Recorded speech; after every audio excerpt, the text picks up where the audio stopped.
The Republic of Consciousness Prize is for books published by small presses. It's a prize I love to follow, and kind of like that friend all you young people call at 2 a.m, we have a very casual but enjoyable relationship. And yes, I said long lists plural, and slowly attempt to read all the books I fancy over the next year. Now, I said long list, and that's because there are 2 prizes, 2 long lists. A UK and Irish version, which we will discuss in the first half of the video, and a US Canadian version, which I'm sure you can figure out what part of the video that will be discussed. As usual, I'm going to let you know the author's nationality with a flag, but in this video, I'm going to include a logo from the publisher, which I'll also put in the show notes.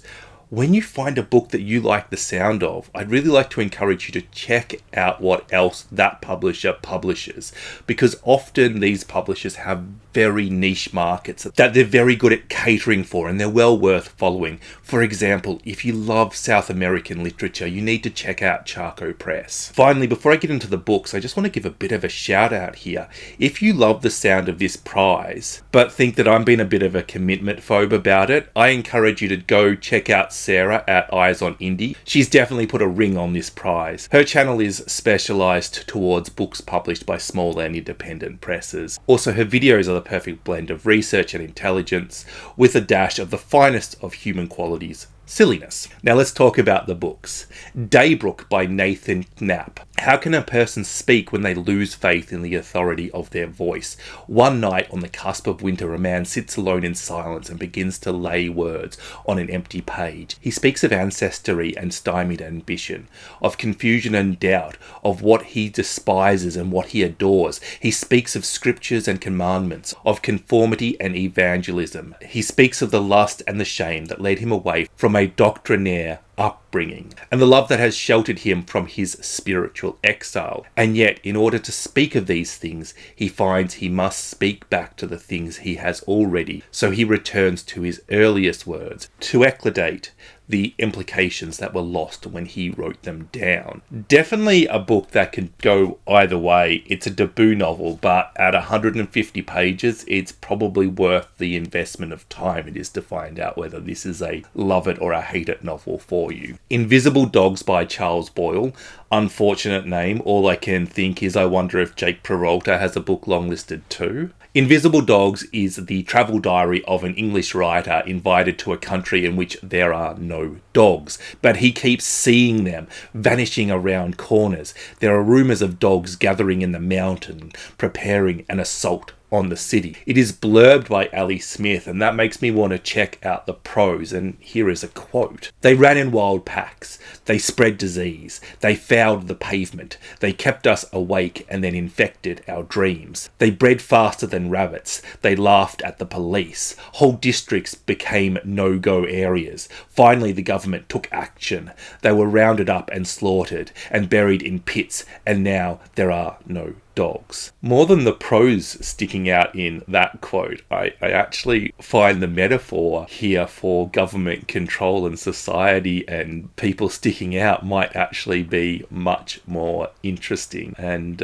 suddenly this is a book that I really want to read for not the reasons I thought. Here's a Monster Behind the Door by Gaëlle, translated from French by Karen Fleetwood. The name DeSantis is one to reckon with, a bombastic violence and increasingly dangerous clan. Little do they know that their downfall is being chronicled by one of their own. This is La Réunion in the 1980s. High unemployment and low expectations. The legacy of post-colonialism. One little girl makes a bid to escape her sadistic parents' reign of terror and turns to school for salvation.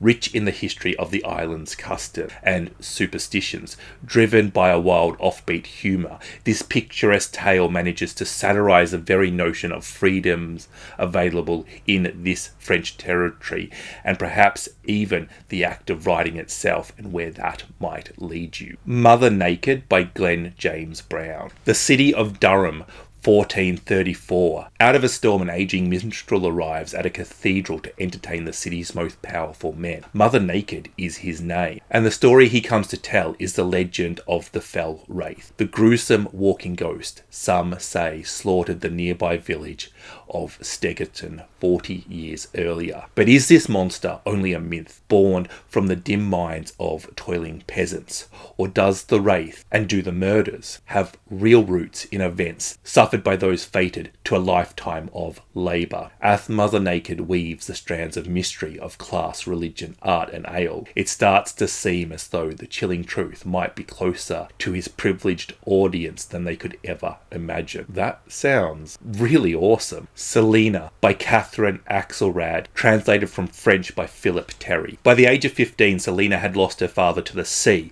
a brother to suicide, a sister to tuberculosis, her virginity to a wolfish man at the inn where she was waitressing, and the job at the inn when another servant informed on her. In the Channel Islands of the 1850s, Alderney is not yet the tourist paradise filled with luxury cars it is today. When the chance arises to leave and work for Victor Hugo's household, exiled in Guernsey, it is Célina's first glimpse of a different kind of life. That's another one that's really interesting. Victor Hugo is an excellent writer who I know very little about his personal life. Somewhere Else by Jenni Daiches. Rosa Roskin are 5 years old when her family are murdered in a riot, and she is forced to leave behind everything she knows with only a suitcase of clothes and her father's violin. Somewhere Else is an epic generational novel about women and Judeo-Scottish experience. Across 2 world wars, the creation of Israel and the fall of the Berlin Wall, a novel which explores today's most difficult and urgent questions, not least of which how to find identity in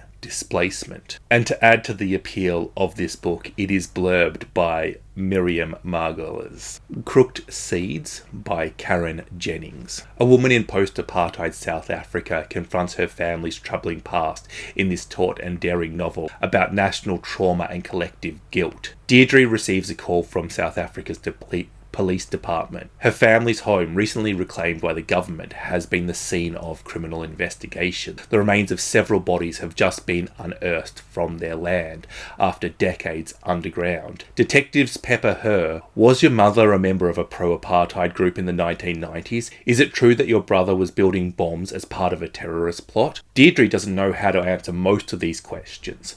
All she knows is that she was denied repeatedly the life she felt overshadowed by her brother and then abandoned by her daughter. Deirdre has been left to watch over her aging mother, making to do with government help and the fading generosity of her neighbours. But as alarming evidence from the investigation continues to surface, the detectives pressure her to share what she knows of her family's disturbing past. Deirdre must finally confront her own shattered memories so that something better might emerge from what remains. How to Leave the World by Marouane, translated from French by Laura Vergnaud. Everyone is asking about his identity. Gay, Muslim, French, Moroccan. Instead of choosing a side, he writes a book about the forest and the city, Paris and Tangiers, shame and forgiveness, dating apps and spiritual discovery. A book about growing up as a diasporic kid in rural France, with desires that want to emerge at any cost. Every one of these books sounds fantastic. The Seers by Sulaiman Addonia. The story of an Eritrean refugee in London moving between past and present to explore intergenerational history and the UK asylum system. This is another one I'm drawn into straight away. The novel grapples with how agency is given to the sexual lives of refugees, insisting that the erotic and intimate sides of life is as much a part of someone's story as lands and nation. Hannah arrives in London with her mother's diary containing a disturbing sexual story taking place in Keren, Eritrea, where the Allies defeated the Italians in the Second World War. In a gripping, continuous paragraph, the Seers moves between present day and the past to explore intergenerational history and colonial trauma alongside the psychological and erotic lives of its characters as their identities are shaped but refused to be suppressed by the bureaucratic process of the UK asylum system. And the last book on the UK and Ireland long list is a book of poetry, Good Lord, an Email by Ella Ferrers. Taking the form of one long email addressed to an estate agent, Good Lord is a fictional memoir of habitation, a genre-defying novelistic text that beautifully evokes the people and places of our lives, the spaces of work, those that may or may not be home, sites of trauma and ecstasy, showing all of the controls of voice one would expect from a poet of her rare skill. Ferrers has created a book that is as funny as it is harrowing, and beautifully skewers the contemporary housing crisis while questioning the fundamental desires, drivers and disappointment that lie at the heart of our obsession with property. This just sums up this prize so far. You sort of briefly look at something and think it's one thing, and then you look into it a bit more and you find it's like an iceberg. This might be my absolute catnip, or I might hate this book, and that's how I felt about a few of them, but sounds good. Let's go on to the long list for the North American prize, and we're going to start with Like a Sky Inside by Jakuta Alikovazovic, translated from French by Daniel Levin. Apologies, I have no idea how to pronounce that last name. My mouth can't fit around all of those syllables properly. March 2020, a young woman spends the night in the Louvre. At home, her 9-month-old son. In her overnight bag, a notebook, a toiletry kit, a duvet, a cube of nougat, and something that shouldn't be there. In her head, memories of the Venus de Milo, of lands and the ancient American road, of romance and travels, and immigration and war, and of her father, who, after each of their many visits to the Louvre, would ask how she would go about stealing the Mona Lisa. An insightful and heartfelt mediation on the possibility and impossibilities of art, on parenthood and the betrayals of growing up, on foreignness and belonging, and on the secret conversation between our souls and the places that linger in our dreams. Let's go back even further, my father said. It's not even certain that the original purpose of what we call art was to be seen. In a way, we could go so far as to say that art, what we call art, is made less to be seen than it was to be stolen. That sounds all sorts of problematic and troubling, but in the best thought-provoking way. Also, let me know in the comments, how would you steal the Mona Lisa? To and Fro by Leah Hager Cohen. A tale of two girls, one living in a parable, the other in Manhattan. Annie journeys across a great distance, accompanied by a stolen kitten, and meets many people along her way, but her encounters only convince her that she is meant to keep searching. Anime journeys from childhood to young adulthood along her mother, older brother, and dozens of Manhattan neighbours, never outgrowing her yearning for a friend. From their different worlds, Amy and Anime reach across the divide, perhaps to discover or perhaps to create each other, told in two mirrored narratives that accumulate in a new beginning. Yeah, well, that's a book, I think. Magical realism. It is what it is. Melville by Rodrigo Friesen, translated from Spanish by Will van der Heijden. A dying father in the grip of fever and delirium recounts his youth, his grand tour, the Venetian place populated by fascinating and evil figures, his ruin and the most beautiful journey, the crossing on foot of the frozen Hudson River. His son, still a child, sits at the foot of the bed, attentively collecting those final words, hallucinating words. Could the work of Herman Melville, master author, misunderstood, far too ahead of his time and considered crazy and dangerous by some critics, have at its source this ultimate parental legacy, questioning the intricacies of fiction which constantly oscillate between realities and imagination? Rodrigo Friesen approaches the enigma of the literary vocation in a new light. Lesser Ruin by Mark Haber. Bereft after the death of his ailing wife, a retired professor has resumed his life's work, a book that will stand as a towering cathedral to Michael de Montaigne, reframing the inventor of the essay for the modern age. The challenge is in the litany of intrusions that bar his way, from memories of his past to the nattering of smartphones to his son's relentless desire to make an electronic dance album. As he shifts through the contents of of his desk, his thoughts pulsating and receiving in a haze of caffeine.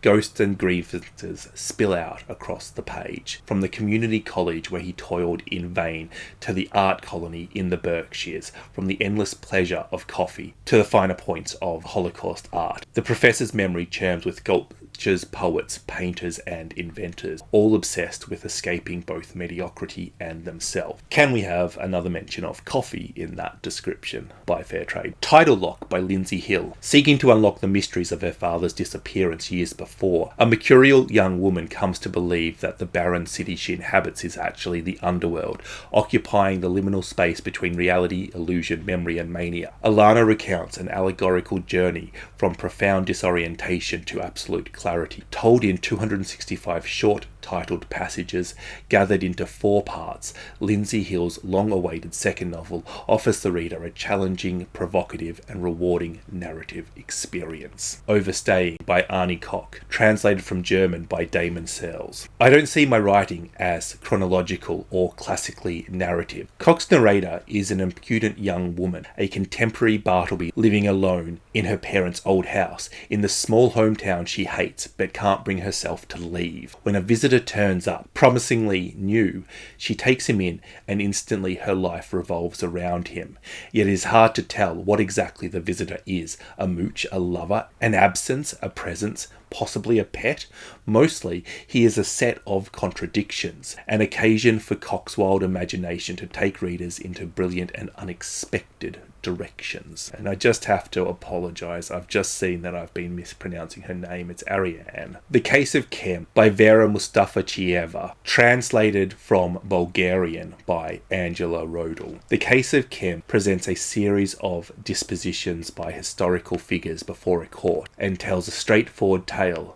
Upon the death of Ottoman Sultan Mehmed the Conqueror in 1481, his eldest son Bayezid takes the throne. However, discontented factions within the Ottoman's army urge Mehmed's second son, Kem, a well-educated and experienced warrior, to oppose his brother's ascension. Bayezid's refusal sets off a ruthless power struggle and forces Kem into long years of exile, a pawn for European power as they try to slow the Ottoman Empire's expansion. This enticing novel of court intrigue maintains lasting resonance, from being a personal exploration of emigration and loss as told through the historical era during which the politics of the East and the West were sketched out under utter clarity. These early lines of demarcation, as voiced through Christian and Muslim embassies, power-hungry rulers, unflinching warriors and poets, have indelibly infused the world as we know it today. One thing I think is really interesting about this novel is that it was written in 1966 but only translated this year, so it is one of these like new releases and fresh, but also it's a classic. Your Absence is Darkness by John Kalman Stephenson, translated from Icelandic by Philip Rogton, a spellbinding saga about the inhabitants and inheritors of one rural community by one of Iceland's most beloved novelists.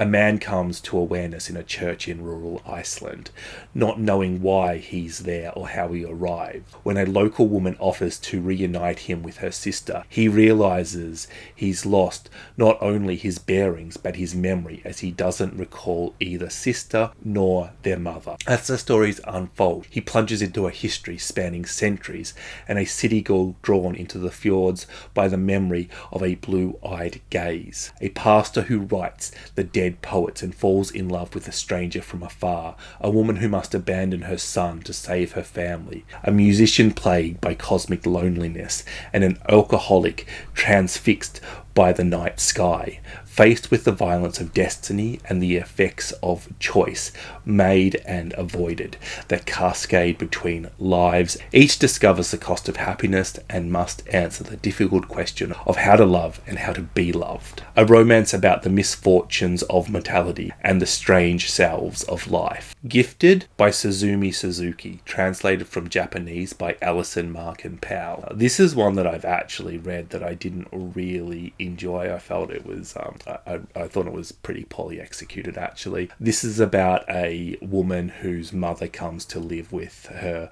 and explores their relationship in the past and how the woman is hiding being a sex worker, one of those women at bars that like flirts with men in order to get them to buy more drinks and stuff. It just felt so deprived of the character's emotion.